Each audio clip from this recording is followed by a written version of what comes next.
Good evening, everyone. Today, as you know, we host a meeting on the new Pact on Asylum and Migration. This meeting is organized in the framework of the aperitifs of the Academy of Law and Migration. The Academy, as most of you already know, is a network now having approximately 400 migration scholars from different universities, Italian and non-Italian. The network is based at the University of Tuscia.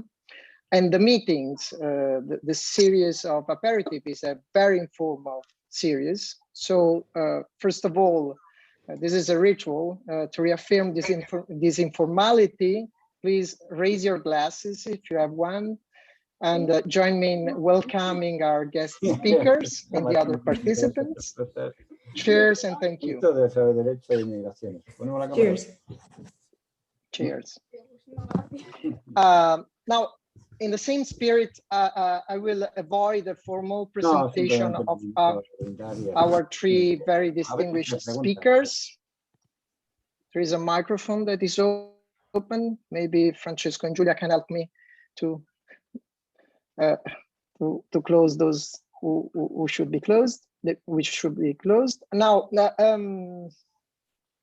I will avoid the formal presentation of our speakers. As I was saying, despite their young age, they are all very well known and established scholars on the European scene, so they really don't need any presentation.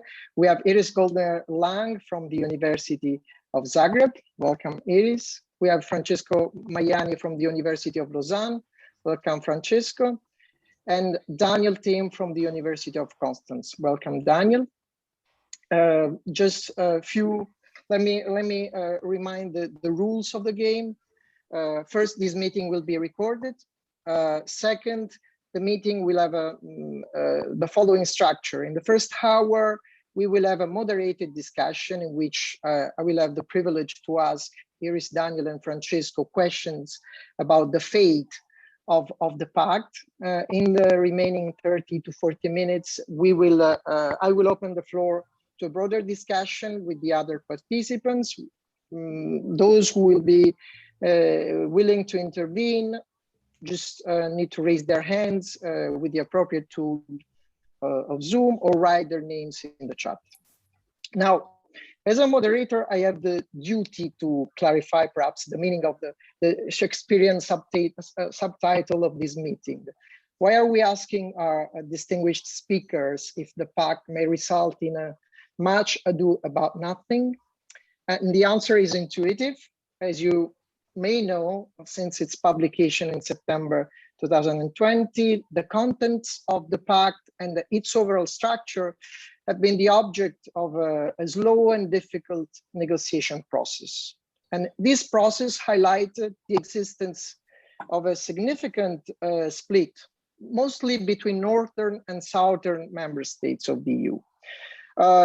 Put simply, the Pact foresees, on the one hand, the introduction of more selective screening and border procedure, and on the other hand, a complex system of, I would say, a less than mandatory mechanism of solidarity, both in sharing the responsibility for asylum seekers and in hosting migrants that cannot be returned in to their countries of origin. Now, this north versus south divide affects both these building blocks of the Pact. On the one hand, we have northern states which ask for more selective border control, understood as a way to prevent secondary movement in the Schengen area, and also to some extent to deter the arrival of new migrants with weaker claims for protection. In addition, northern states, and in particular the Zagreb group, and maybe we can distinguish between them more clearly during our discussion, they reject a mandatory system of solidarity.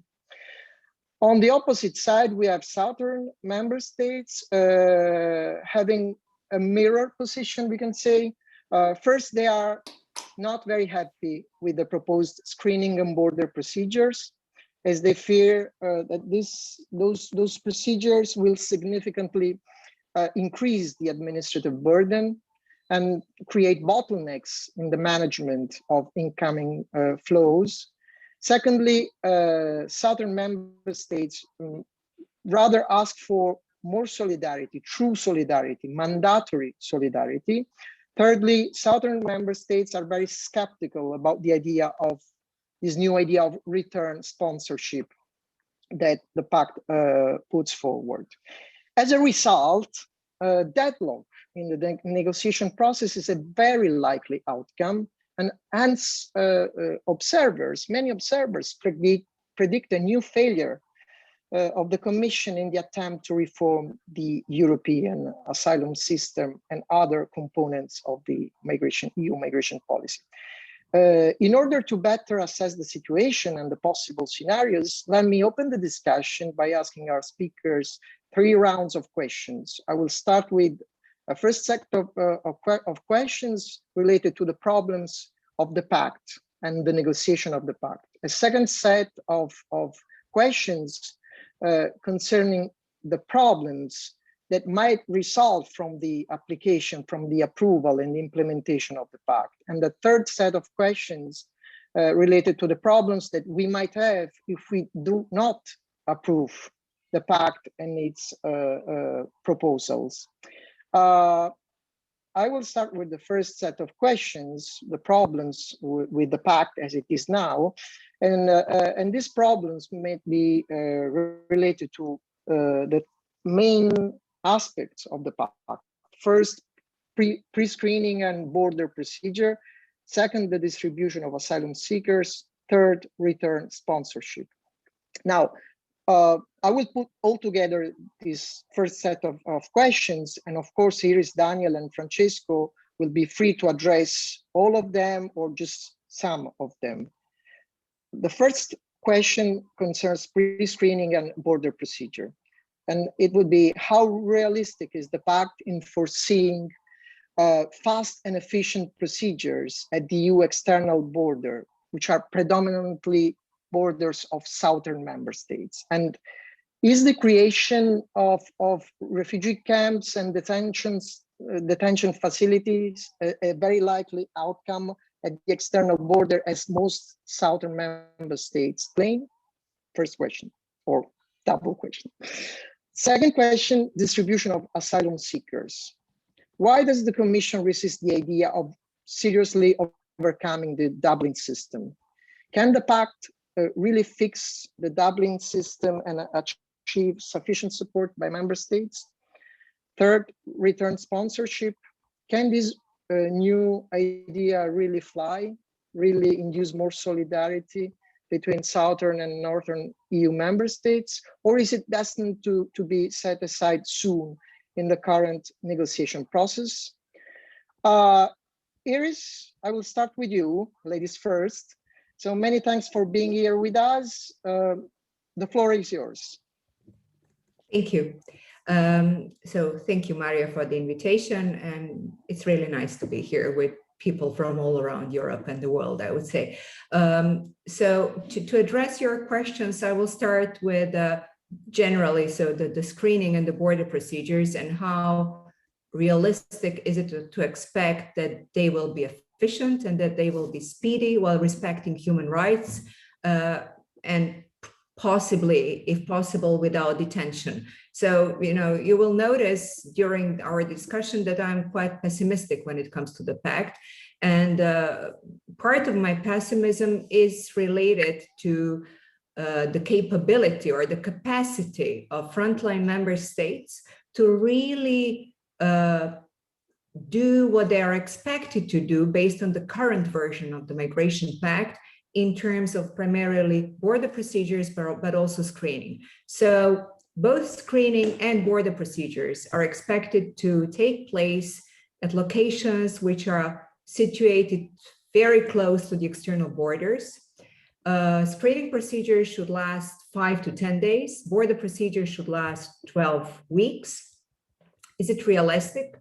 Well, just to give you one example of what's been going on, for example, with regard to Spain, you addressed this divide between different groups of member states. And as we all know, Spain belongs to the frontline member states or to southern member states, or as people call them as well, Med 5. And Spain is very much against border procedures. And if we consider, for example, what's been going on the Canary Islands in the past year, where, according to what I've read, there are around 25,000 migrants who are in really bad conditions in camps, and some of them have left, nobody knows where. So obviously, countries which are at the front line might have serious difficulties, operational, human resources, financial, and so on, to really be able to do things in a speedy manner, an efficient manner, while complying with human rights. On the other hand, there is also a very realistic problem with the way the Migration Pact puts all this. So the idea is, and that's the whole background of why we want to have border procedures, or why the Pact wants to have border procedures, is to prevent people, third country nationals, to enter deeper into the territory of the host member state. So to keep them close to the border. How do you do that? Well, you detain them to prevent absconding. And if there are delays, if there are problems, you will detain them for even longer than 12 weeks, as border procedures are planned to last. So personally, I'm quite skeptical, both in terms of the efficiency and the speediness of border procedures, knowing the capacity of certain member states. And I'm also quite concerned about the effect that will have on asylum seekers' rights. As regards your second question on why not move away from Dublin, well, I think it's very much related to what you addressed in your introductory words, where you said basically that there is this divide among member states. So what we have is a kind of a compromise proposal put forward by the Commission, where the Commission knew that certain member states would never agree to mandatory relocations per se. So Visegrad Group, together with Slovenia and with Estonia, gave a declaration saying that they are absolutely against mandatory relocations, that they are very much for flexible solidarity, and they are very much against return sponsorships. And Orban said that return sponsorships are something like disguised relocations, because the return sponsorships are supposed to function in such a way that a person who is supposed to be returned to the third country because he or she does not fulfill the conditions to be granted asylum, or has not applied for asylum, is supposed to stay in the host member state where he or she is currently, whereas the sponsoring member state, in the meantime, is supposed to organize the return. And this idea of return sponsorships is not to the liking of the Visegrad Group, because they say, well, in the end, after 8 months of unsuccessful return, we will have to transfer that individual to our territory, because that's stated in the Migration Pact. So if the return is not done, then the person is transferred to the sponsoring member state. So they don't like it, because it's a factual relocation if returns turns out to be unsuccessful. On the other hand, the southern member states don't like the return sponsorships as well, because they say, well, why do we have to keep that individual for 8 months while the sponsoring member state is organizing the return? We have to continue taking care of that individual, and we have to have open channels of communication with the sponsoring member state. So there is a lot of administrative and financial and other burden. So how can you fix Dublin without agreeing, first of all, on the question, on the issue, whether you will have mandatory relocations. You cannot do that. And that's why what you have is a kind of a very weak proposal, I would say, put forward by the Commission, where you have return sponsorships, which I'm not sure will work, which nobody is happy about. And at the same time, you have border procedures, which are in a way a kind of a double Dublin. I see them as double Dublin because the frontline member states have to take care of the people who arrive. So these are the border procedures, which are very strict.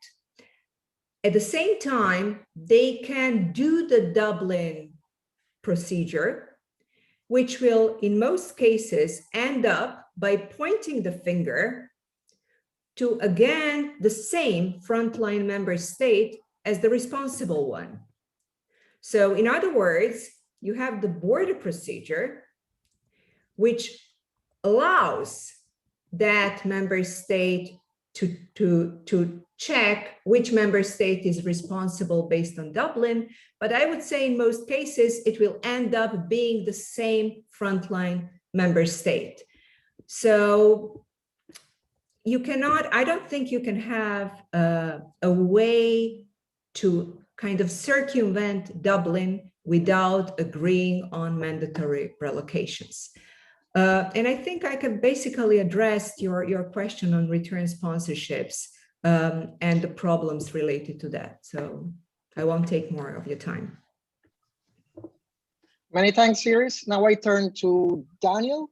Daniel, you step in the conversation and give us your view, please. Thanks indeed. I mean, it's not easy to speak after Iris, who presented, I think, the basic issues with all three elements you mentioned, Mario, so well. I will try to approach it from a different angle, and it's a non-legal angle, but I think it's absolutely necessary, as Iris already indicated, that we keep the political dimension in mind. I mean, it's very easy to say north versus south. It used to be the others against the Visegrad countries, but I've always heard from people in the negotiations that the whole picture is a bit more complex, and that one of the big problems with the whole debate is that we are not discussing it behind the proverbial veil of ignorance.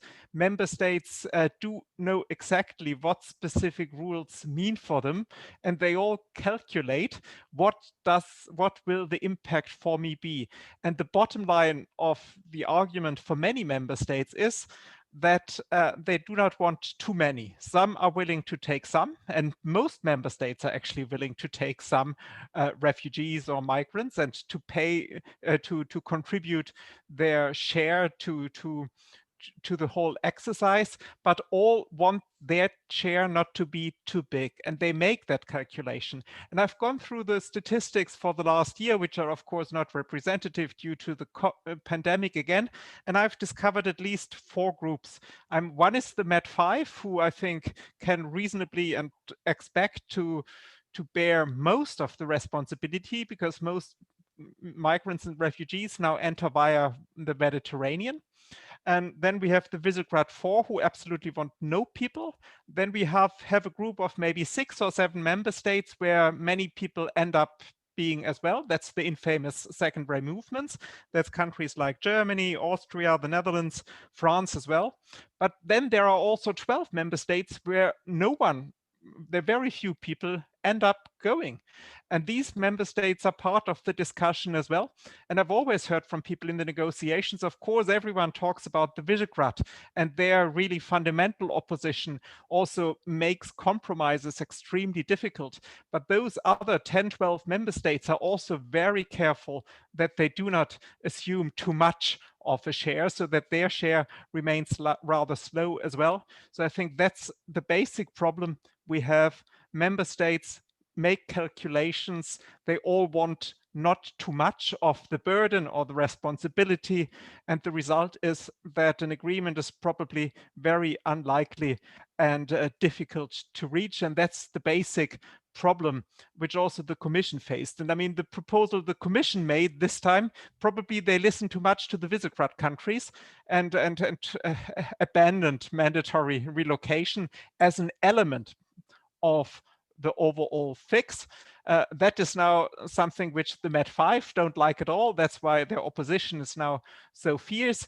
But I mean, what's the alternative? I mean, not to the pact, but how could a solution look like where these different groups of member states agree? I personally do not see it, and I fear that it will be almost impossible to fix. And the only fix I see, I mean, analytically speaking, is a common statement of the Med5 countries a few months ago, where again, a few weeks ago, it was end of March in Athens, where again, they voiced their opposition to the pact, but it was only towards the end of the statement. The first two paragraphs of the statement were about cooperation with countries and of origin or transit, because if states are not willing to assume a certain amount, a certain share of responsibility, they will at the end of the day try to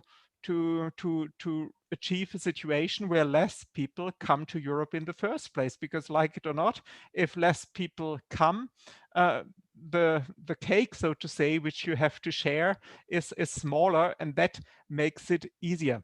But even if we then share the cake, I think I know that in academic circles, mandatory solidarity is very popular, and we could agree easily.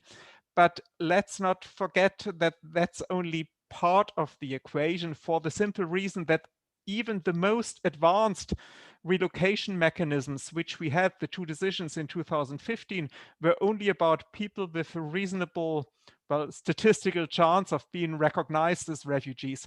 I do not see politically that member states would ever agree to a mandatory relocation mechanism for, let's say, people from West African countries where recognition rates are 10, 15, or 20% only. So the return element, if we like it or not, is part of the equation, and it must somehow be combined with solidarity and relocation. Relocation alone is not the fix, at least politically speaking. There must be a solution to the return component as well. Otherwise, it's all a political non-starters.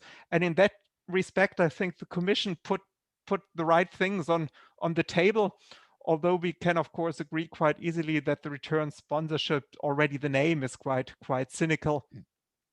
But as I said earlier, I really do not see how these differences of interests, very profound differences of interests, can be overcome. And that's also why I, as a legal academic, have used my first 3 or 4 minutes to mention the more contextual factors, because I fear the pact will not lead anywhere. Actually, it's not a pact, it's a proposal for a pact, and it might stay a proposal. Many thanks, Daniel. I will avoid commenting on your very interesting remarks because we don't have enough time, but in the discussion, I will get back to some of them. Then now I leave the floor to Francesco. Please, Francesco. Thank you. Well, Iris and Daniel already very perceptively put many of the elements on the table, and I agree with them on what they pointed out. I would like to point out a few things on the 3 questions you raised. First of all, about speedy and fair screening procedures. Let me point out one thing that is a little bit absent from the discussion. The idea of having screening for those who arrive, and by screening, I mean identification, medical screening, and then, you know, forwarding the person to the appropriate procedure, is in itself absolutely not contestable. I mean, it's a necessity for any functioning system which has any conception even of procedural justice, because if you want them to have the right to apply for asylum, they need to be identified in priority, etc., etc. So the problem is not that. The problem is that we try to overload, and the Commission tries to load that necessary procedural step with functions that are inappropriate for that stage. Two in particular. One was mentioned by Iris. It is stopping them at the border. I mean, there is an irreconcilable contradiction between saying we don't want Moria over again and then saying we must stop them at the border. If you stop them at the border, what you will get is Moria. There is no way out of this. So if the idea is that you keep them indefinitely in that kind of first stage procedure and stop them there and prevent them from doing irregular movements onward, or even regular movements, you forget to regulate that regular movement onward, then the fate is that you are going to get camp situations like those that we know. The second big illusion that we are laboring under is that you read those phrases that say we must identify early on those who have a right to protection and those who haven't got a right to protection. Fine, that's the function of asylum procedures. So the idea that you do pre-procedures and then pre-procedures to the pre-procedures, and then you do another pre-procedure. So now we have screening. Then you have, perhaps some are sent to a border procedure. Then others are sent to the Dublin procedures. And then if they were disembarked, the Dublin procedure will be coupled to a procedure to relocate them, etc. All of this creates a level of procedural complexity that is simply irreconcilable with the whole idea of having efficient processes. So this has been the big vice of pre-procedures since the inception of the common European asylum system. Instead of doing what they must do, which in this case is just simply, you know, identifying the person and clarifying whether that person is asking for asylum or not, well, there are a lot of other functions that are attributed to that procedure, which obviously make it along longer and obviously make the logistics completely impossible. The second thing I would like to observe about these border procedures is that we should be a little bit careful not to attribute the problem of, say, Moria or comparable situations only to the real or presumed inefficiencies of those states that are at the border. There are broader structural issues there, one of which is the big issue of solidarity. The kind of treatment that is meted out to persons arriving to those places and who are massed in places such as the Greek islands is not just the result of inefficiency. It is a kind of self-protecting measure from states who don't want to be the ones who pull the shortest straw. So there is a big underlying issue there, which is the crazy thing, if you see it in a context that is not the EU context, the crazy idea that those states are providing essentially a public service to the rest of Europe, but they're expected to pay for that service with their budget with unlimited liability.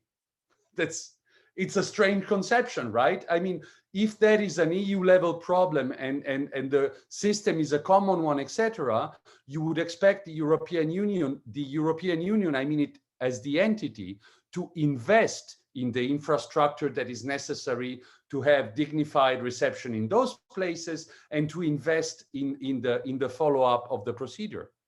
The idea of saying, you know, in a legislative proposal, the states that are at the border will carry out this spate of pre-screening procedures, and then they also have to run a Dublin procedure with a shortened deadline, and we don't foresee anything for the logistics involved, is mind-boggling, right? That's the thing that makes it problematic, not in itself the fact of having screening at the arrival. As for Dublin, you said, is the proposal capable of fixing it and achieving support? Well, first of all, let's point out that achieving support and fixing it are not the same thing. It is entirely possible that what would fix Dublin would not be able to fly politically. That's been the big dilemma of the whole process. The things that should be done are politically out of grasp because of the politics involved, which Daniel so aptly reminded. And so the Commission was left with trying to offer something to everybody in hopes that it would convince everybody. And in reality, it made everybody unhappy. This is what we have essentially observed. If I can say one thing about, so why did not the Commission move away? Because they wanted to score. They had, carried over their shoulder the whole idea that they were presenting a new pact, that it would revolutionize the common European asylum system, that it was going to be a new start, we're going to abolish Dublin. So they had painted themselves in that nice corner with their rhetoric, but all they wanted was to have a proposal that would be adopted swiftly.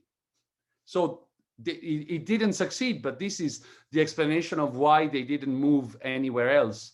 And the other explanation is that now we are in a total state of path dependency. I regard it as really remarkable that we had no discussion whatsoever on real alternative models to this thing that we've been doing the past 25 years and which we all know doesn't really work. And in actual fact, to borrow from Daniel, the problem is that now the longer you remain in a system whose coordinates are perfectly known, like Dublin and relocation and these kind of things, they're all counting their beans and they all know what they stand to lose or to gain, etc. The only way forward is to think in a different manner to the whole distributive dilemma, to start asking other kinds of questions. The ones about fiscal federalism that I was raising before, I know the F word should not be raised, but we are among us, so I think I can raise it. Oh no, we're going to on YouTube and I say federalism. That's terrible, sorry. Okay, but the whole fiscal element of this is massively important and it's never discussed seriously. And the other thing is that we keep discussing models of distribution of persons that assume that persons are goods or sacks of coffee that you take and move around, whereas our experience is univocal. That if you have a system that goes completely against the interests of those who are involved, what you're going to have is an extremely costly, coercive, and inefficient system. It's self-evident. There is no way around it. So we need to keep thinking about alternative models that are a lot less bureaucratic than what we're having. But so long as we remain in the path dependency of Dublin and how do we correct Dublin, we do relocation, etc., we're never going to get out of this. I will not say anything more about return sponsorship other than, I mean, regardless of whether Orban liked it or not, how ungrateful of him. The whole thing, the whole show had been put up in order to appeal to the Visegrad state, how ungrateful of him to be so scornful of the proposal. But in any case, it is such a bad idea. The idea that you are expelling somebody and instead of, trying to expel him from where he is, you start parading the poor guy around Europe, one transfer after the other, doesn't make sense. So it's a bad idea and it will go in the bin of bad ideas and we will have hopefully forgotten about it a few years from now. But the very fact of focusing our discussion around return sponsorship is a problem. Many thanks, Francesco. You already anticipated some of the issues that I wanted to raise in the other two sets of questions. And now I turn to the second one, problems resulting from the approval and implementation of the Pact. What if the Pact succeeds? So problem number one is the administrative and financial impact of the Pact. I refer in particular to the different kinds of relocation, redistribution, commodification, parading, as Francesco was suggesting, migrants all over Europe. This is a very heavy burden on administrations.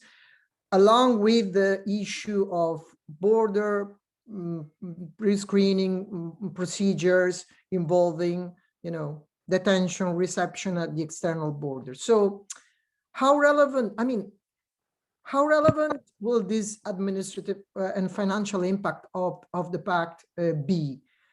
My sense is that it will be huge. And my sense is that for the sake of scoring goals, the Commission didn't even try to make a sort of cost-benefit analysis, impact assessment on the impact of the pact. And I wonder whether there is room for an alternative, less bureaucratic, perhaps market-oriented paradigm. And lastly, what about due process? Because all this procedure will affect fundamental rights of individuals. And I think the only likely outcome is a significant downgrading of procedural guarantees. So I wonder whether you would agree on that. And the second area of impact on which I wish you focus on is the impact on asylum law. Would the pact involve a further push towards externalization away from the territorial asylum that we are familiar with? And will the strategy of deterrence affect and to a significant extent diffuse the principle of non-refoulement? Now we can start with Daniel. Perhaps we change the sequence. Now we start with Daniel, then Francesco, and finally Iris. Daniel, please, if you want to take the floor is yours. Yes, indeed, thanks. That were a lot of questions. I'll pick two of them, also not to be too long. And I'll pick externalization and the money issue. Externalization.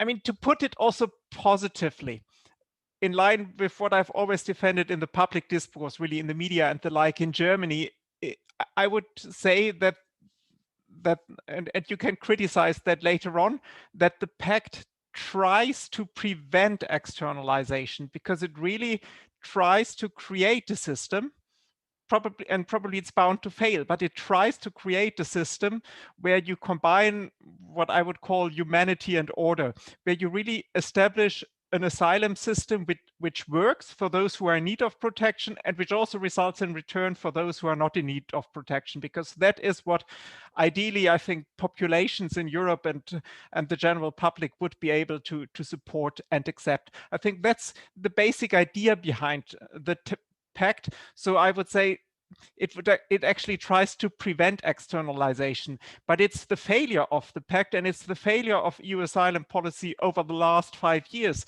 which has resulted in externalization. And if the pact fails, and I think it will unfortunately fail, or that's what I would put my money on at the moment, I think the result will be externalization. So in a way, you could even present it in a slightly more positive light and say the pact tries to still create a system where we actually deal with asylum on European territory. And if we don't manage to do so, I think the alternative will really be that borders will be closed even more hermetically than they are already in the moment, and cooperation with third states is the prime example how that is done. Because if in a way, if we are unable to do a border procedure or an asylum procedure in Europe which is swift and effective, if we are unable to deliver that, the European asylum system has failed. So if the answer to all the to our debate is we cannot deliver a swift and fast procedure, and we cannot deliver return for those who arrive in the central Mediterranean and who are not in need of protection, then the European asylum system will not survive, or it will survive on paper, but in practice it will mean states will preventing these people to come in the first place. And I think that is what has been happening over the 4 years. I fear we will see more of it in the years to come. And well, my sort of provocative point would be the pact is an attempt to prevent that to happen by trying to do it on the European soil. And And secondly, with the money, I'm writing a big book for Oxford University Press, European Migration Law, several hundred pages. You can all buy it next year, hopefully. And I wrote the chapter on money recently, and I just looked up some basic numbers.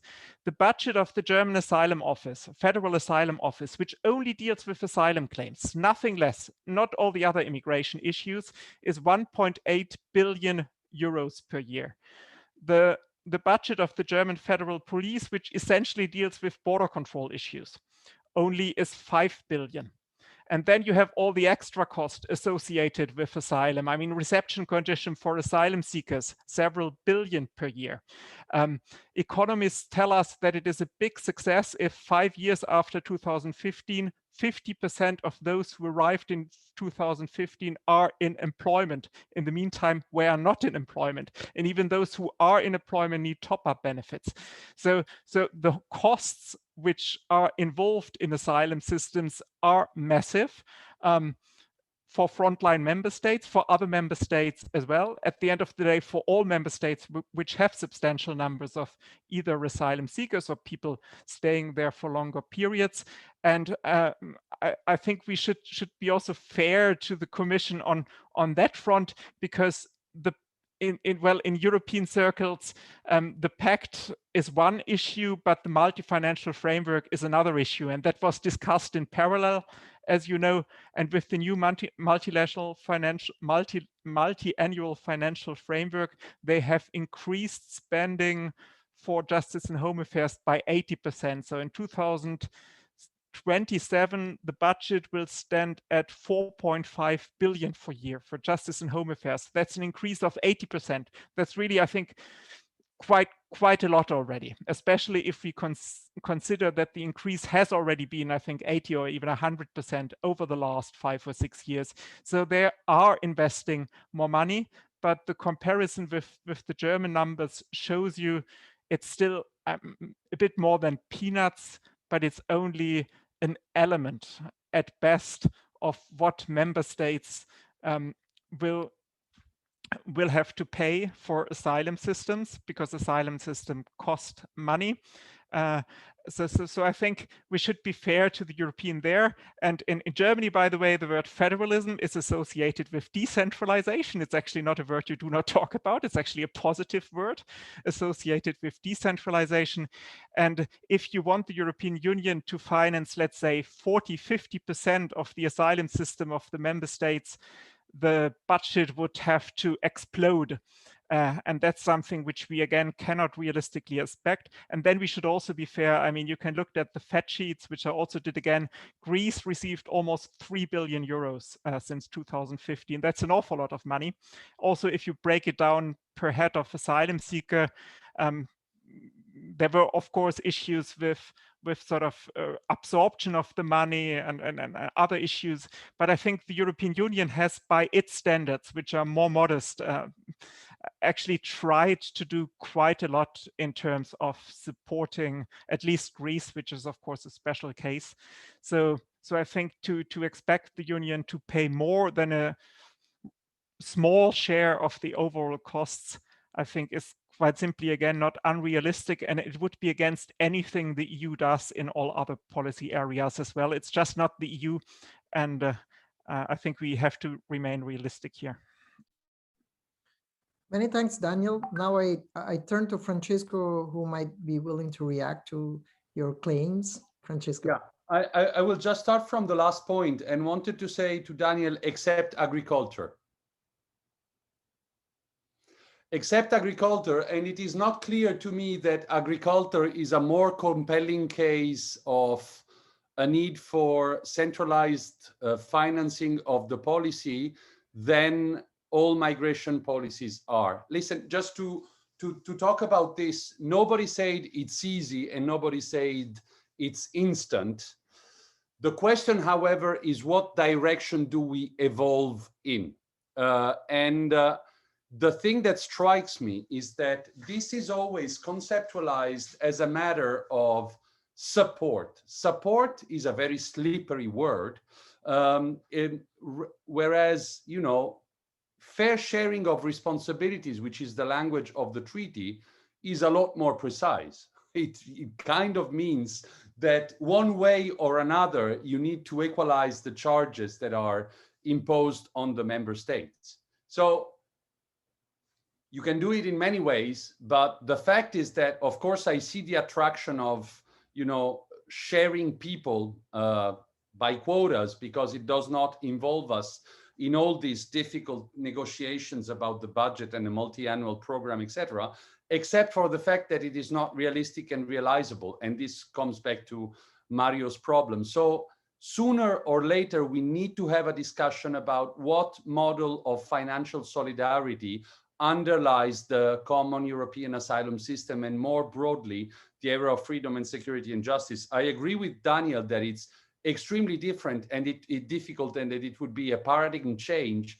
but there is no single other area in the activities of the European Union that has a strong rationale for centralized financing as border control and asylum. There are just no other areas that come to mind where any economic theory would point to the fact that it is completely senseless to leave expenses at the national level. And by the way, the economists are entirely predicting what happens when in an area such as this one, you leave expenses at the national level. What they say is you have under provision of the service, which is exactly what we are talking about.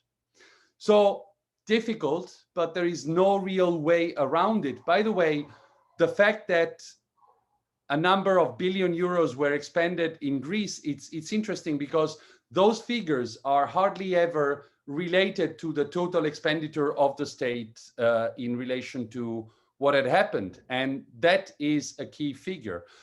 So I'll come back to what Mario asked. And first of all, I would like to point out that 25 years into the Dublin system, and personally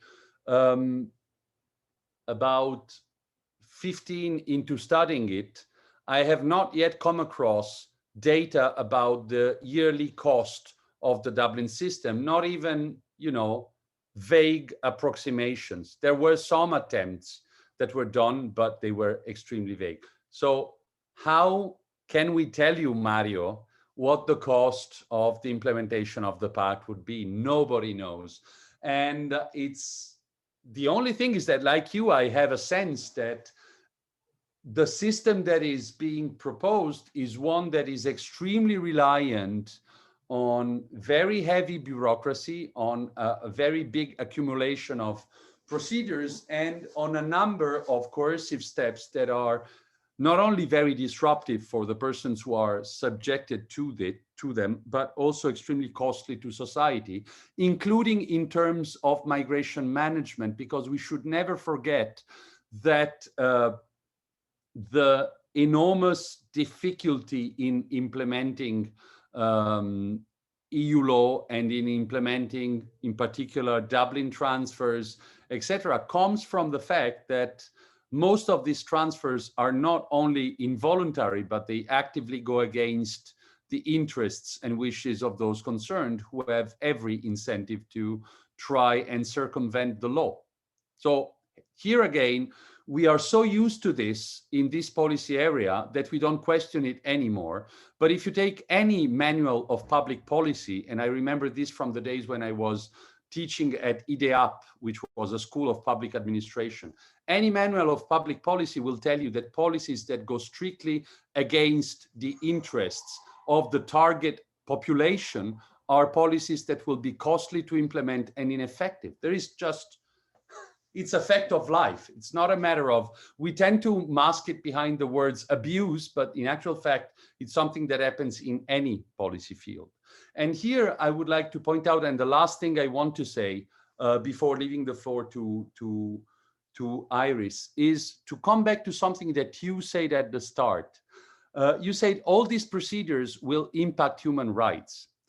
Well, it is true if you remain in the paradigm that your normal system of functioning is transferring persons without their consent. If you move out of that paradigm, that's no longer true, and you need much lighter procedures, and you probably have a lot less litigation. What I'm implying is not free choice, because every time I say this, everybody's saying, there you are, you crazy utopist, you want to give them free choice. No, the point is that if you cannot find a destination for the person who has arrived in Lampedusa that is something he can agree to, and that the other state will be under obligations to accept within EU arrangements, the solution is not to send that person to Estonia or Portugal. The solution is to examine his asylum claim in Italy, which of course will still raise a lot of issues of solidarity, cost sharing, etc., but will at least spare us collectively the administrative effort of having to transfer him to a place where he will 67% not go, and if he goes, might even just return right after the transfer. So there is a whole lot of reflection here to be done about the whole model. This was a missed opportunity again, and I realize that politically it's an extremely difficult exercise, but there are no easy way out of the predicament. Many thanks, Francesco. Now I turn to Iris. The floor is yours. Thank you. Okay, so Daniel and then Francesco have covered a lot. Let me see what I can add. You can just react to them, because they put forward very different visions. Okay, so as regards the administrative and financial issues, Mario, you have already mentioned that, administratively it's a nightmare. I see, for example, the way the debriefing forms should inform whether a person should be sent from the screening to border procedure to asylum or to return is a kind of a triage, something like that. And then there are certain people who must undergo border procedures. There are certain categories of like, for example, people who have false documents, and there are certain categories of people who must not undergo border procedures, like minors. So there are so many different steps that you have to take into consideration. It's like A, and then B, and B1, and B2, and so on. So I think it's very complicated. Financially, you have all stated that it's, I think, despite the fact that Francesco said that, nobody knows how much it would cost, I think that the Commission has made a huge mistake by not even trying to present the costs of the Migration Pact. So we don't know, we are just guessing. We know that there will be substantial costs in terms of, building facilities, both for the screening, for the border procedures, for people to be accommodated. You will need a lot of extra staff because you have to do it in a speedy manner. You have to train those people. You have to establish an independent monitoring mechanism, and so on and so on. And then if you fail, you are likely to go against asylum seekers' rights based on the Migration Pact. And then you have a big question. What will the Commission do? And I'm wondering whether the Commission might be lenient towards the frontline member states and towards their failures by thinking, well, we are conscious of all the gaps and all the problems in the Migration Pact, so therefore we will kind of turn a blind eye, and in certain cases where we will not start infringement proceedings against the violating member states. So maybe, I don't know, that's also an option. What I find particularly interesting, that apart from relocations, the whole Migration Pact, all the legislative proposals contained in the Migration Pact explicitly state that no extra finances, no extra resources are needed. And it's quite obvious and logical that all these costs that will arise from the Migration Pact could not have been calculated into the new budgetary period, because the current MFF was negotiated much before the Migration Pact was drafted. So obviously there will be new costs that have not been calculated into the EU budget. Does that mean that frontline member states will not be able to get any money? No, of course not. So what there is a so-called thematic facility, which is part of the AMF, which is the Asylum and Migration Fund, and which is also part of something called BMVI, which is the Border Management and Visa Instrument. So it's all part of the MFF.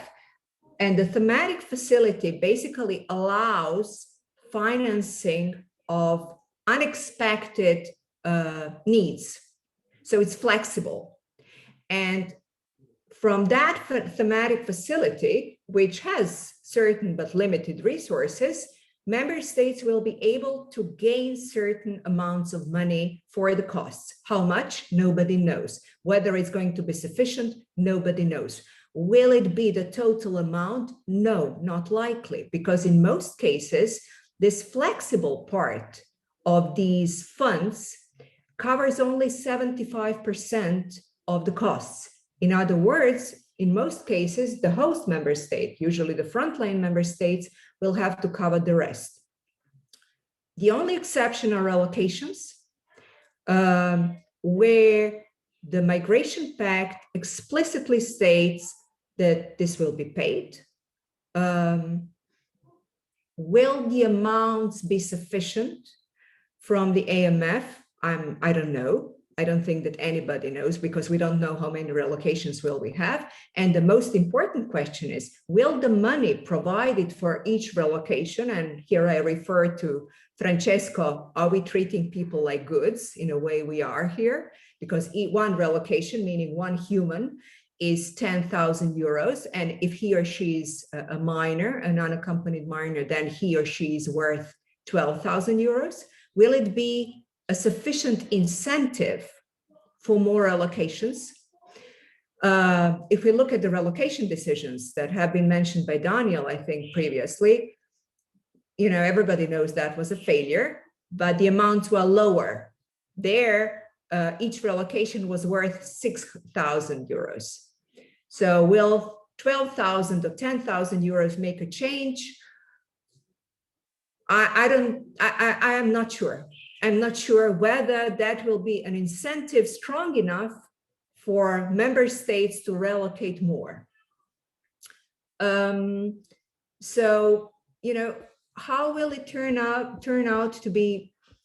Nobody knows, basically. As regards the external component that you have mentioned, well, there is one. Let me also start, like Daniel, from the positive point, right?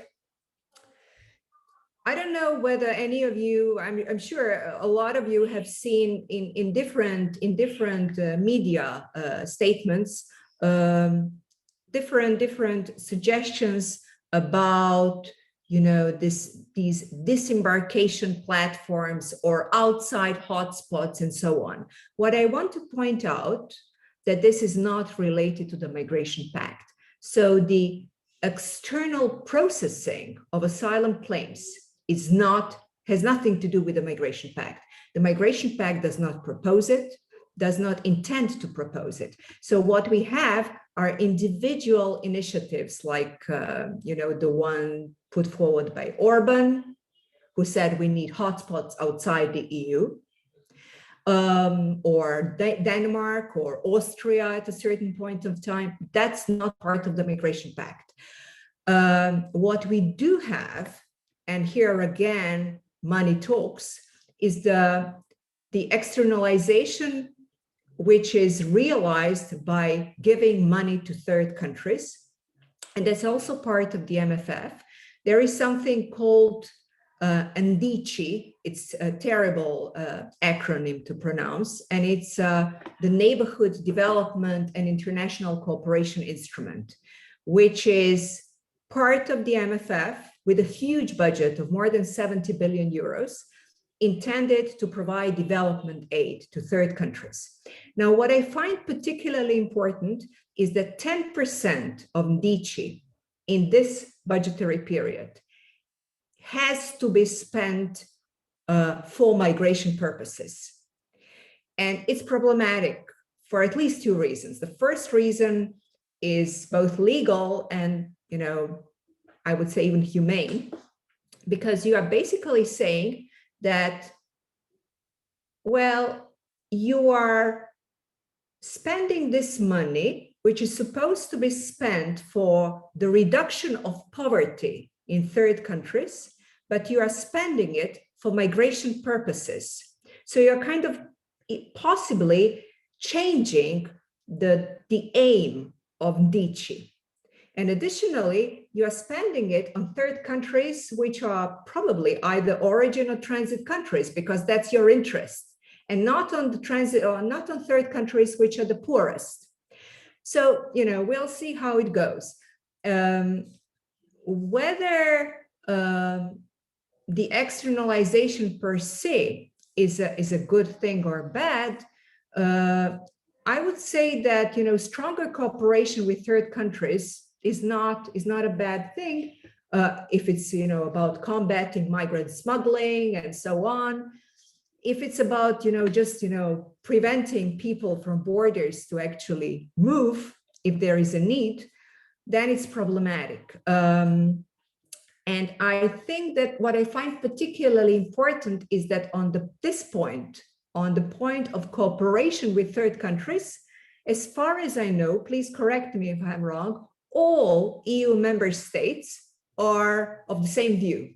They want more cooperation with third countries. So here we have the Visegrad Group and the Med5 and all the other states which think it's very important, they want more of it.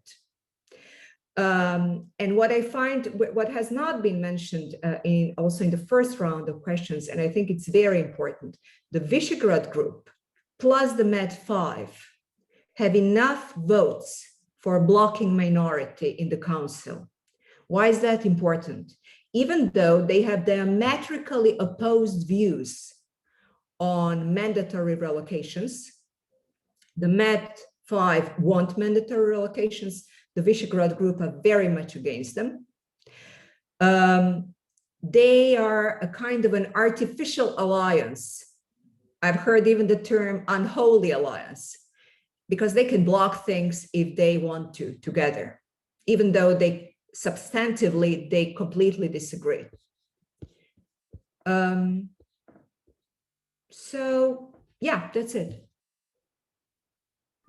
Many thanks, Iris. Now we're running out of time, so I will make the third round of questions shorter. What if the Pact fails and we stay with the current legislation? Daniel already anticipated more externalization is a likely outcome. I wonder whether you see other relevant consequences first. And as far as the externalization is concerned, my question would be, why don't we make it a two-way process? Meaning, shouldn't we work on the creation of legal pathways, both for refugees and for migrant workers, which is the part that is really missing in the Pact?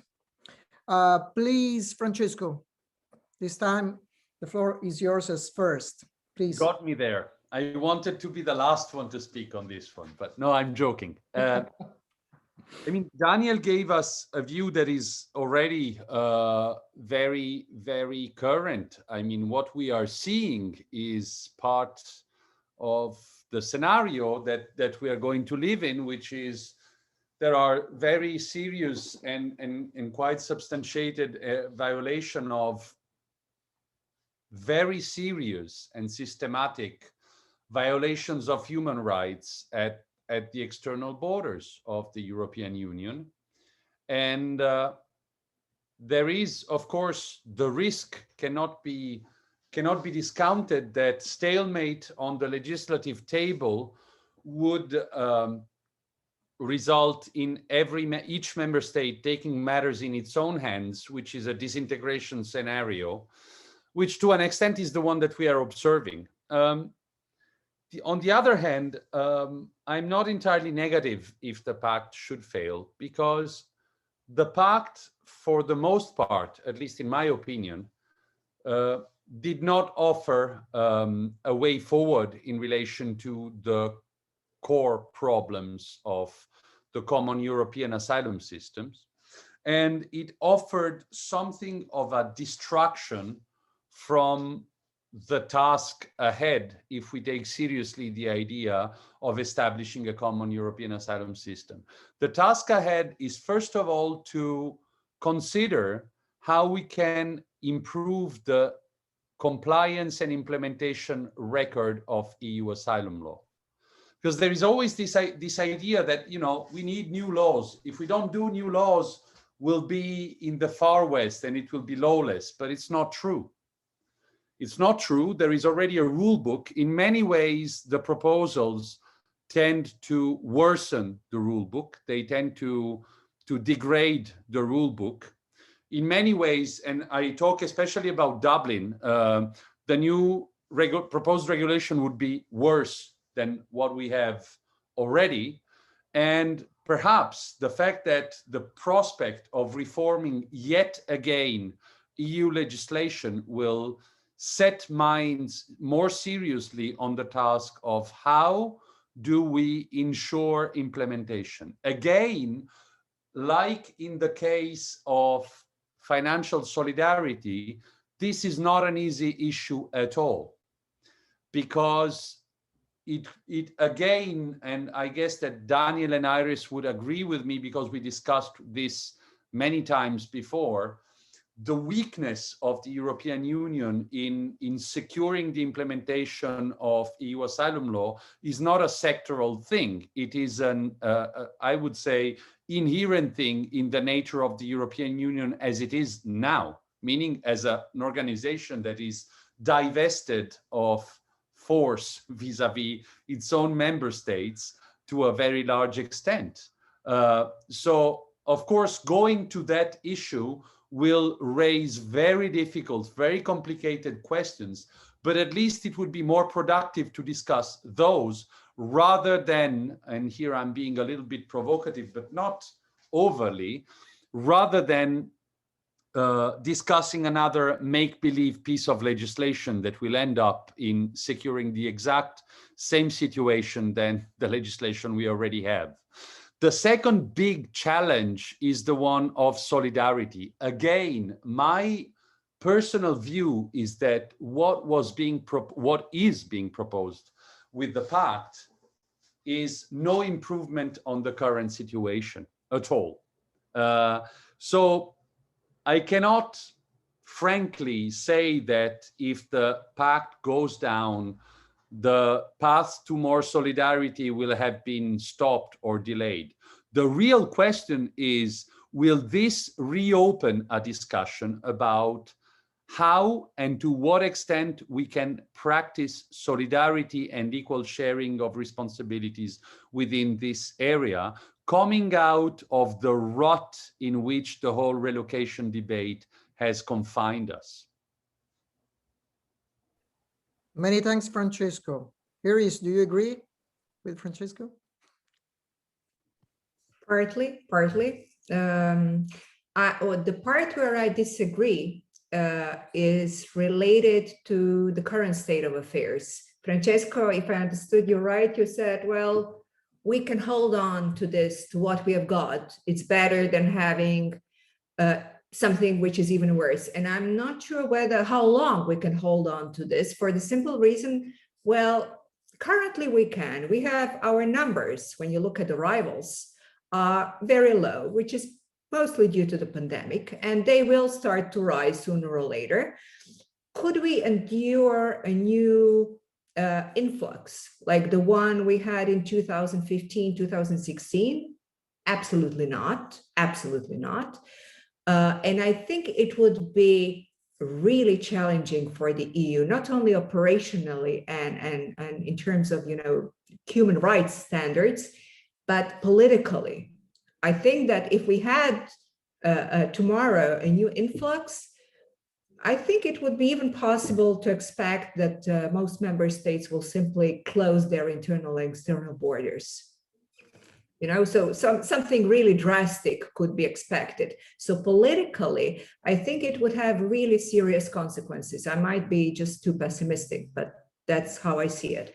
Now, as regards the question on legal pathways, is it something that can offer a solution? No, I don't think so. Why? Well, first of all, let me say something positive. There are some positive changes in this area. So what I've heard is that the revision of the Blue Card Directive is almost done, and that there will be an agreement among the three political institutions, either during the Portuguese presidency or later on in this year, which is great. So we will have the revised EU Blue Card Directive. Will it in any way impact the situation that we are talking about? Not really, because, you know, the Blue Card Directive is about highly skilled migrants. What about those who are not highly skilled? Will member states be willing to regulate this area at the EU level more? I don't think so, because so far, you know, member states have been very reluctant to leave the labor migration issue to the EU. They see that as their own national competence. And I think that they agreed to what's been revised in the Blue Card Directive only under the condition that they can keep their parallel national schemes, which have been more successful than the Blue Card Directive that we currently have. If you, for example, Daniel will know better than I that the German Blue Card scheme is much more successful in terms of numbers than the Blue Card Directive at the EU level. So legal pathways, I don't think are a solution, because simply there is a very low interest from member states for that. Many thanks, Iris. Now I turn to Daniel. Let's see how. Thanks indeed. I mean, everything has more or less been said already.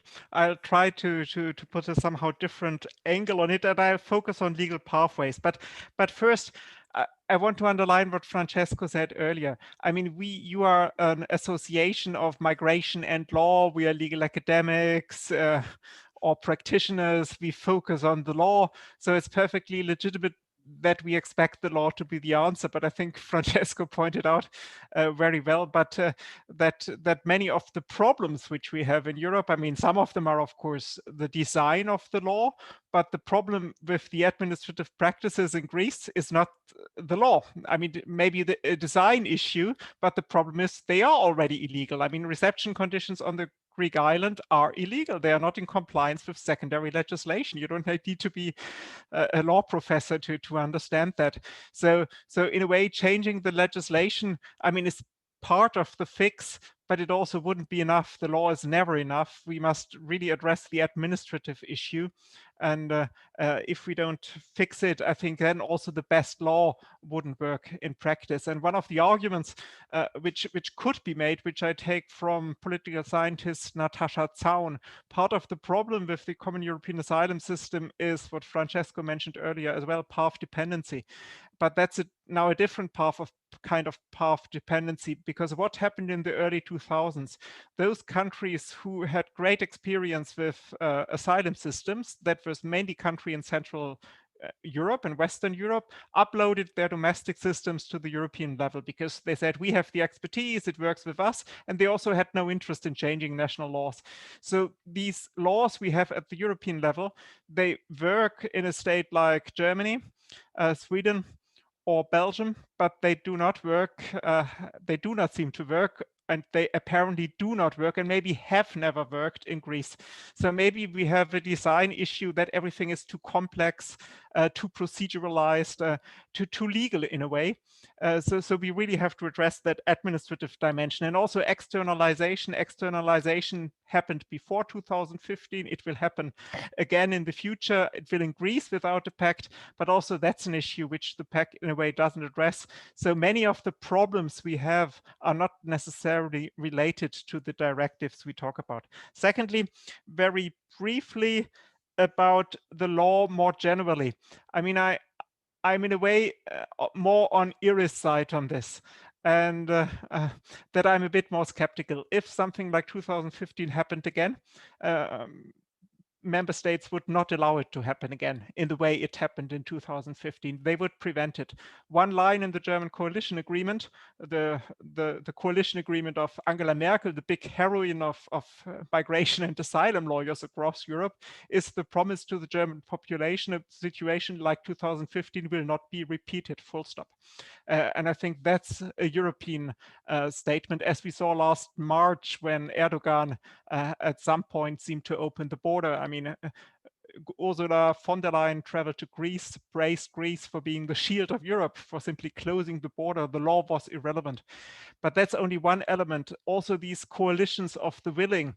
I mean, from a strictly legal perspective, they can be accommodated with the Dublin procedure. But with the Dublin regulation, all these solidarity mechanisms which we apply to those rescued at sea, but it's already a sort of very soft pushing aside of Dublin by non-legal means. And that's also a way of getting used to finding political ad hoc solutions which do not come by legal means, and that's highly dangerous for the European project, as Louisa Marin pointed out in an article for the European Journal of Migration and Law recently, which I read a while ago and which I can only recommend. She expressed exactly what I said. And very shortly on legal pathways, I'm in favor, but not because, as some people put it, that would somehow resolve the dilemma. It will not. If we take refugees from a refugee camp in, let's say, Kenya, West Africans will still try to enter via Libya or Morocco. And even if we allow some semi-skilled workers from Nigeria to do a German job training in Nigeria and then take up a job in Germany, that will not prevent many others from the same age cohort from trying it illegally. So it's not a miraculous fix, but I still think it's something we have to do and which we should do. And that's partly because externalization is a reality, and that's an option to also counterbalance at least the effects of externalization with effects of legal entry channels for both refugees and for migrants. And it might even very idealistically speaking, help us overcome the dilemma, because if we really want to take cooperation with third countries seriously, it would have to involve a reciprocal give and take. I mean, it would have to involve a real deal in the mutual interest, also on the migration front.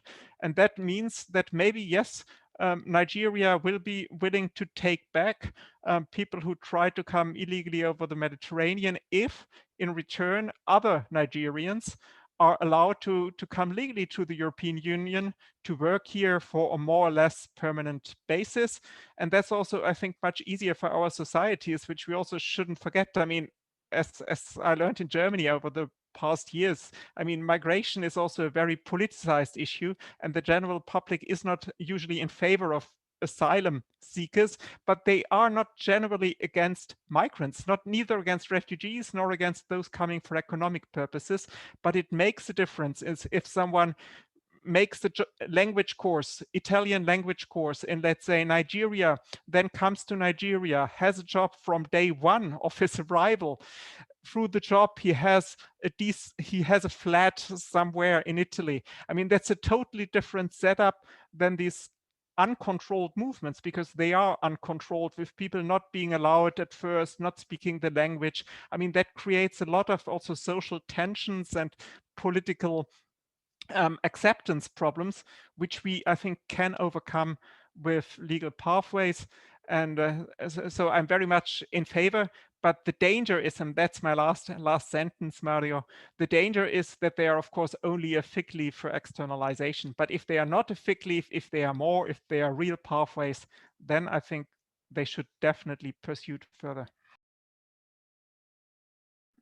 Many thanks, Daniel.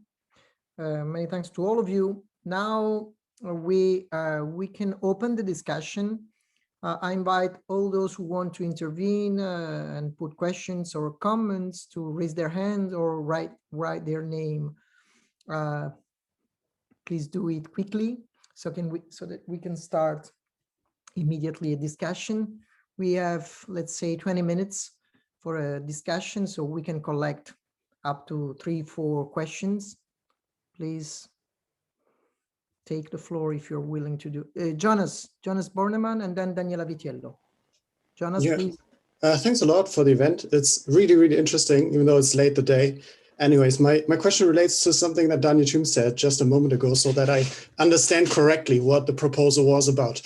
Is this something like an analogy to the EU-Turkey agreement style of making policy, so that people come or migrate towards the EU, they will be rejected somehow and sent back to states that are safe in the definition of the EU or in the view of the EU. And then as a quid pro quo, in a sense, people will be accepted from that state into the EU. Mr. Thym, is that what you're proposing? Thanks, Jonas. Let's collect a few other questions. Daniela? Thank you, Mario. First of all, I want to thank all the speakers for this very enriching discussion. And my question is about alternatives. So it is for Professor Maiani, but more general for all the speakers. And my angle is a constitutional angle. So I have in mind the material constitution of the Union. So could a different path to overcome the Dublin deadlock be opened by the Court of Justice jurisprudence on the rule of law at the external borders and the place of EU values and mutual trust within this jurisprudence? And in particular, I refer, of course, to the jurisprudence on transit zones in Hungary and against the Visegrad states on relocation. Thank you. Many thanks, Daniela. Last question of this first round, Martino Riviglio from the countryside, as far as I see. Martino. Yeah, hello. Good afternoon, everyone.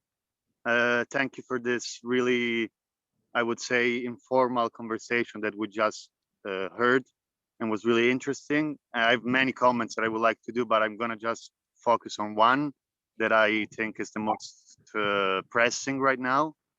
That is the design of the law.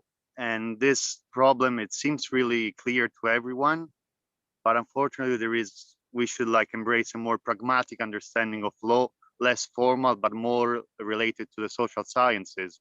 Because in doing so, it is possible to identify new horizons, able to pinpoint specific features and mechanisms that we need to address in law. And what I'm doing in my research is I'm focusing, it's been now 3 years, I just finished my PhD, and I'm gonna discuss in June, is soft law. And now I'm writing a paper on this, and I would like to hear about you if you have any idea about, because sometimes I feel that soft law is like a concept that is not a concept really that needs to be explained, but it seems to me that it's not really clear what it is. And this unfortunately happens in many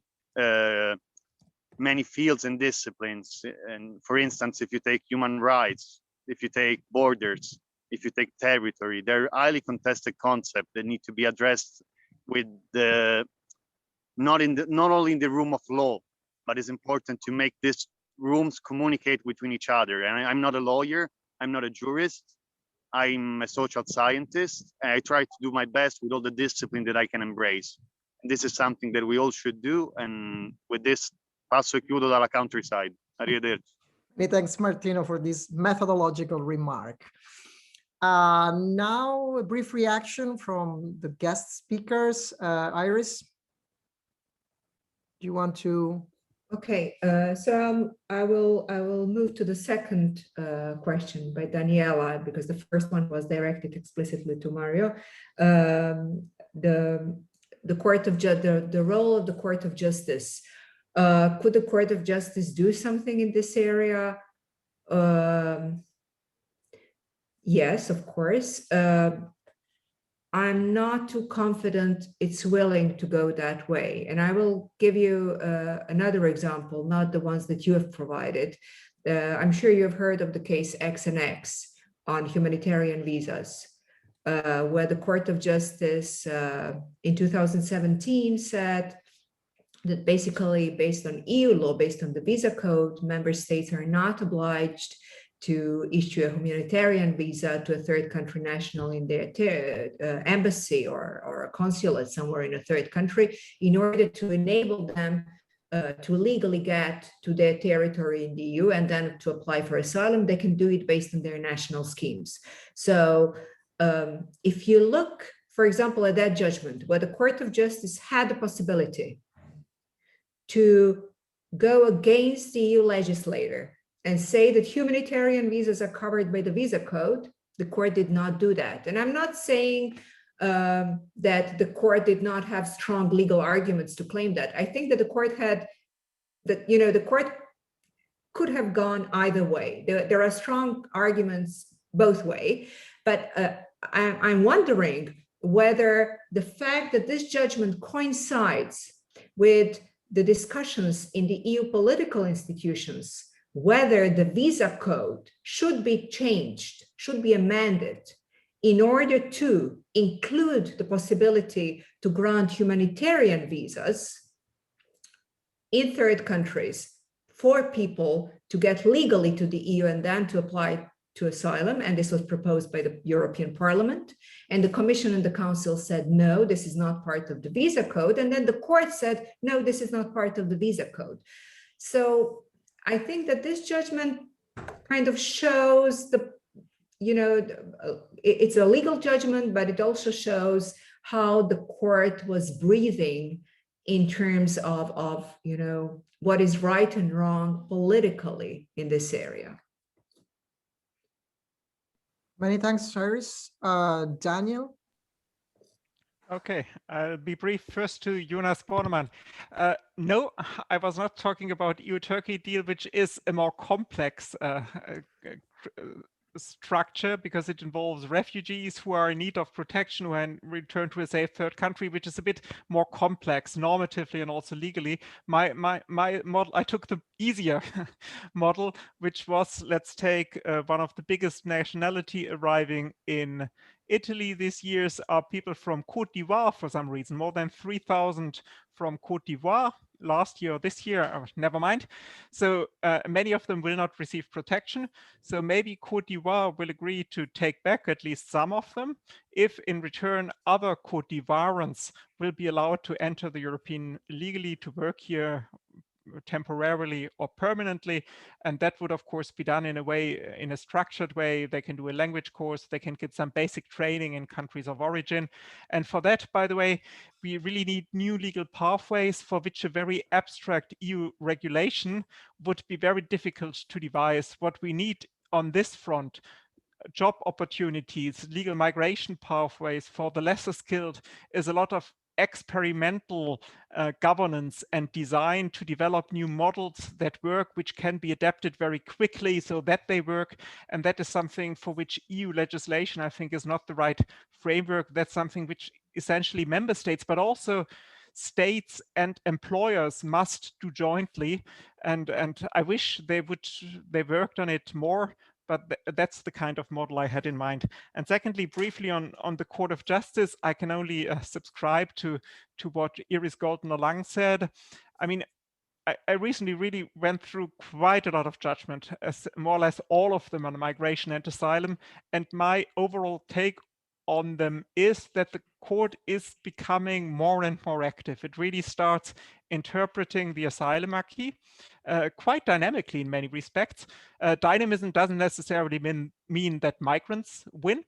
they will win in many cases because they are the claimants, but in some cases also states will win. I don't think there is an agenda on the part of the court to promote a certain vision or idea of migration, but it interprets the legislation quite dynamically. But, and that's the big but, only in situations where the legislation is rather detailed and clear, where courts can find solution with typical legal means. I mean, the transit zones in Hungary are a good example. The legislation is so detailed that the courts cannot be accused of somehow meddling with political issues, while by contrast on more political issues like humanitarian visas, where you can of course construct a legal argument, but then again there are always counter arguments and the textual basis is very weak, so it's all about very dynamic interpretive questions.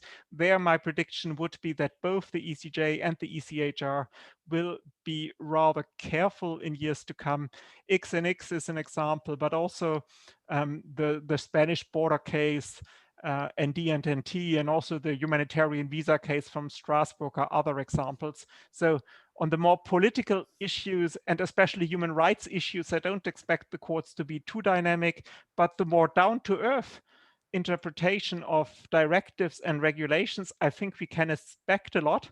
And there's actually much to be enforced in terms of legislation, because there are many deficits on the ground, not only in Hungary. So I see a big role for courts, but not on the big political issues. Many thanks, Daniel. Francesco, just a quick reaction. Then we have an intervention from Jean-Pierre. And if no one else is raising the hand, I will definitely want to leave time for Jean-Pierre to intervene. So I try to be short. Concerning what Daniela pointed out, I completely agree with Daniel and Iris. The court would be one actor among many. It could contribute something of significance, especially, I guess, on issues of mutual trust, of solidarity, etc. It could help in constructing things further, but I don't see it changing completely the perspective and orientation of EU asylum policy. The key point I wanted to make is that the court would be one actor amongst many. So if the scenario is one of legislative stasis, we probably will see some evolution and all the various actors of the system trying to tool up to find some ways to resolve what they perceive as problems. And that would be a scenario of risks and opportunities, especially in the case of another crisis. I'm not sure that the adoption of the Pact would prepare us better to a crisis. I tend to think the contrary, because in actual fact, the legislation that is foreseen in the Pact is a lot more rigid and a lot more detailed, and it would create a lot more of friction, and politically you would also have the massive letdown of saying, now we reformed everything and nothing works. So I'm not sure it would be that much of a better situation. Probably the spur of a crisis, of a threat of a crisis, might lead to trying to find new ways to make the common European asylum system work.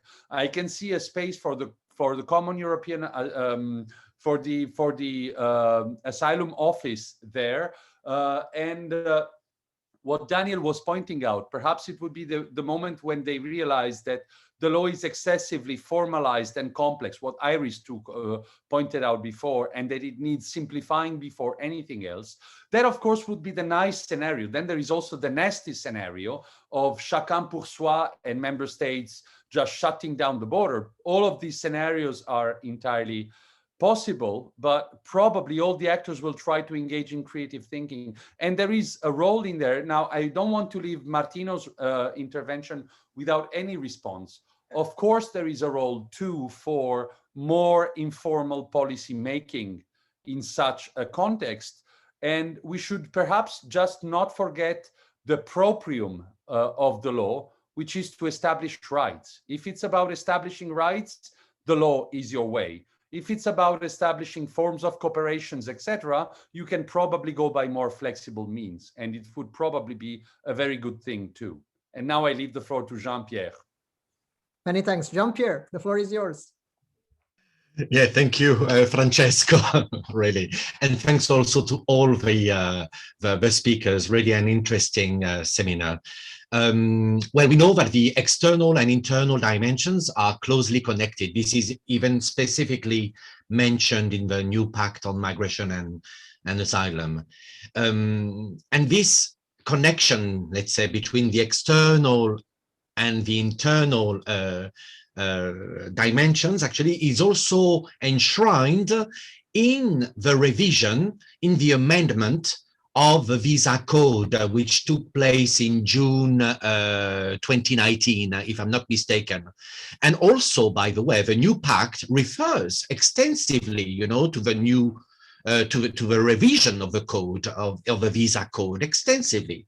And it speaks also about a leverage that now the EU, is able to exert its own leverage on third countries, blah, blah, blah. I mean, all this rhetoric, but well, if we read actually carefully the amendment of the visa code, yes, there are many criteria which are listed in this new visa code, and I agree. But there is a fundamental criterion which will determine the effectiveness of the other criteria, and it refers to overall relations. How are the overall relations with a given third country being developed? We need to take into consideration these overall relations, and it will be based on data provided not by the Commission, but by the member states, of course, which means that, well, bilateralism will be predominant in the evaluation, of the leverage of the European Commission, let's say. Okay, so, but this is very interesting, I think, because I would say that even the new pact is like, I mean, it draws also on this hybridity to some extent, where bilateralism and supranationalism cohabit, they live together, and we try to find a halfway house to some extent, because the Commission knows that all these measures proposed in the new pact are politically sensitive. And of course, the European Commission does not want to get the responsibility of all that. And it will give the Council a lot of leeway in order to decide whether or not we will go ahead or not. Anyway, so I think it's, and well, something which hasn't been said even during the webinar, well, the third countries, they won't be passive for sure. Well, I have to say that I haven't observed. I work on Africa, North Africa, the Middle East, and believe me, well, few headlines in the newspapers, but not a lot actually. In September, October, some civil society organizations spoke about the new pact critically, denouncing, a form of neo-colonialism, blah blah blah. But I mean, apart from that, today, well, we are in April. I mean, it has almost been forgotten. Something which hasn't been forgotten is the revision of the visa code, which is indeed problematic. But but I think, well, anyway, I think the European Commission is very much aware of the fact that we are not in the 2000. In the early 2000s, we are in 2021, and there are many third countries which today are totally empowered with regard to some EU member states, and any pressure, any leverage whatsoever has to be evaluated very cautiously because they know how to react. And I think the European Commission knows about that. There has been recently an assessment, a 100-page report, which was dispatched. It was confidential by State Watch, on what are we going to do, with some countries. And it's very interesting, to see the assessment, how it is diplomatically oriented, you know, when it comes to Morocco, which is such a strategic third country for Spain, for the EU, for France, for many countries, anyway, in many issue areas. It's interesting to see how Morocco is depicted in, the cooperation is going well, you know, despite, you know, some efforts, etc. It's a very lenient assessment with regard to Morocco, whereas we know on the basis of the Eurostat data that, well, the so-called return rate, which has been used, you know, as a compass, especially by the European Commission, we see that it's not that an effective partner, let's say, in all that. Sorry, I've spoken too much, but just to say that, well, it's really part of a broader framework, and the European Commission knows that. Of course, I'm sure she knows anyway, but she has to put forward an idea, and this is the one actually. So thank you. Thank you very much, Jean-Pierre. Your remarks did not put forward questions as such, but if someone wants to react, Daniel, Iris, Francesco, please feel free, provided that you're very short. I can do it very quickly, but Francesco, you raised your hand as well.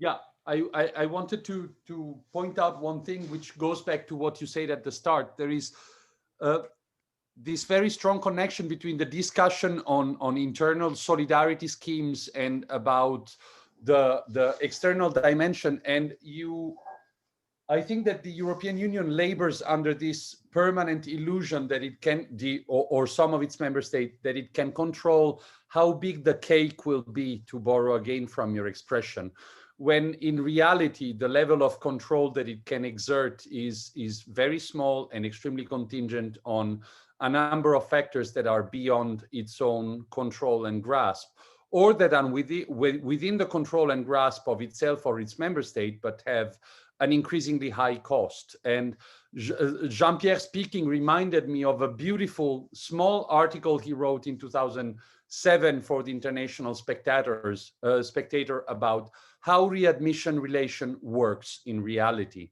And that's a golden little reading that I would recommend to anybody wishing to understand more fully the dynamics that are behind that.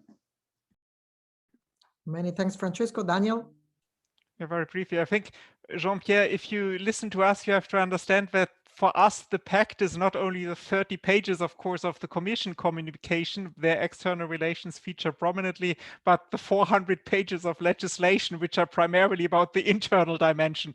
So if we said earlier today that the external dimension is not really part of the Pact, or also that was mainly referring to these 400 pages of legalistic small print which are attached to the Pact. But at that more political level, I can only agree that the external dimension is, of course, highly relevant. And since I write the chapter on external relations at the moment, let me just add one more thought, not contradicting Francesco, but somehow putting a more nuanced maybe perspective.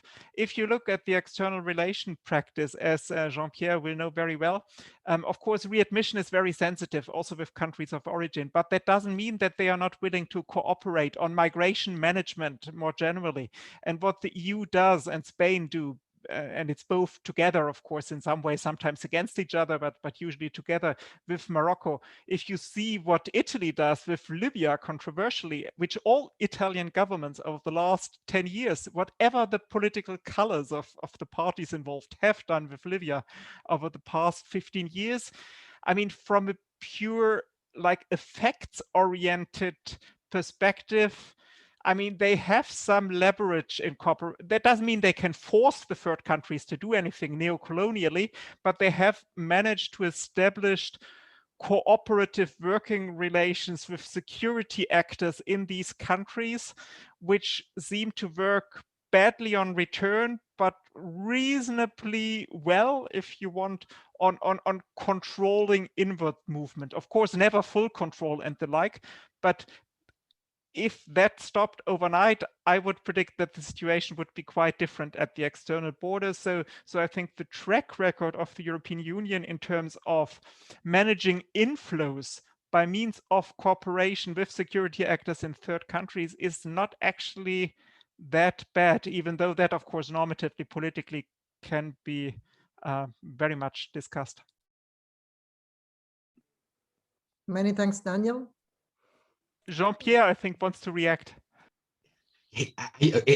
Very quickly, just to give the floor to Iris afterwards in 10 seconds, just to say I agree to some extent, but the cooperation, you know, well, it's not because you have an agreement that you will cooperate. This is very important to understand anyway, and inevitably many third countries, especially the ones in North Africa, in the Middle East, Jordan, Lebanon also, Turkey, oh my God.